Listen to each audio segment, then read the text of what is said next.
here's the thing about the insanity defense, right? They're claiming that they were not in their right mind. They did that. Okay, you do need help. I believe anyone that does that needs help. But what about these kids who just grew up in these hostile environments, and let's say they get caught with some drugs on them, or they get caught with a gun on them trying to protect themselves? What about their insanity defense? They've grew up in an environment in which they never had, you know what I mean, nobody to tell them, hey, you can't do this. Like, they think that violence is normal, so what are we going to do about them? And it just ties into, we need to do something on the rehabilitative side to actually help these people instead of just wanting to lock them up. Yeah, which is why I'm so happy that now, like, especially nowadays, like, we're taking a much bigger stance on mental health and how important it is. Because back in the day, you know, they'll just brush it off like, oh man, like, oh, what, are you sad? Like, you know, Yeah, like, you'll be yeah. all right. Like, nah, bro. Like, if you're going through depression, like, you need to talk to somebody. You need to, you know, you can't just have all that built up rage in you, because then you're gonna lash out and you're gonna do something that you probably wouldn't do if, you know, you were going to therapy and talking to somebody and letting people know about these issues. And that's just, it's really, especially when in the male gender, mental health for men is just so, you know, not important. They, you know, like, they don't really put an emphasis on it. And it's very, like, I mean, men commit suicide way more than women, and it's awful. And we need to change the stigma around that, because, you know, we should be able to talk to people, you know, even if you confide in someone you love or go see a therapist, like, that should not be, you know, frowned upon at all.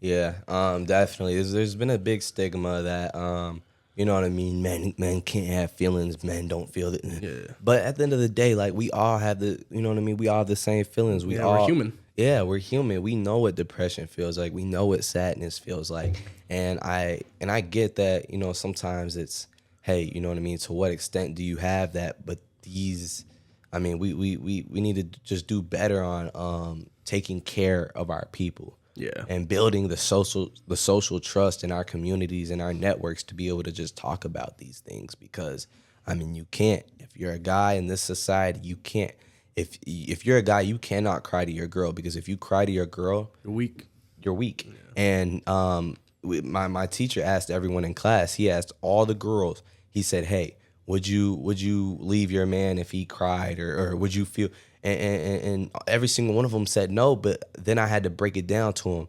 I said, because they wanted to bring up, you know, bull excuses like, oh yes, of course, if his dad dies, then I would. Okay, we're all human. Let's put that aside. Yes, we're gonna cry. Yes, we're gonna feel some type of way if we have a death in our family or if anything happens to us.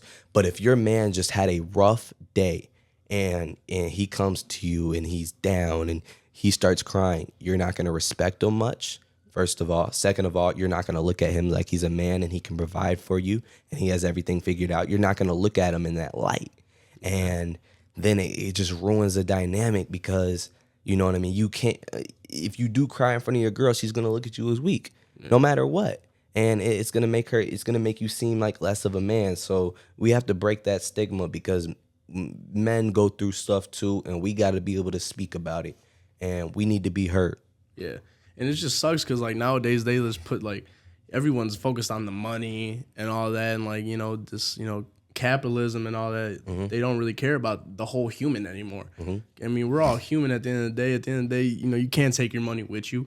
You know, Nope. If you die, you know, that's it. You can't spend no more money. So I think we need to just, you know, get away from all that and just start, you know, focusing on the whole human and, you know, being human to each other. Because at the end of the day, we're all the same. I don't care how much money you have in the bank.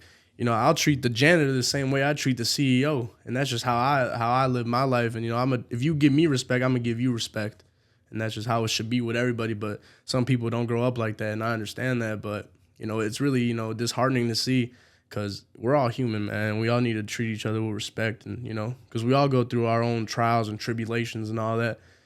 So we need to be there for one another, because at the end of the day, man, it's, you know, can't take it with you when you die. Nah, you're not Drake. You're not gonna put your money in the grave. Oh, God. Nah, but I mean, for real, if we just, I feel like tying in everything. If if we as people can actually start building that trust for other people, if we can start communicating, if we can keep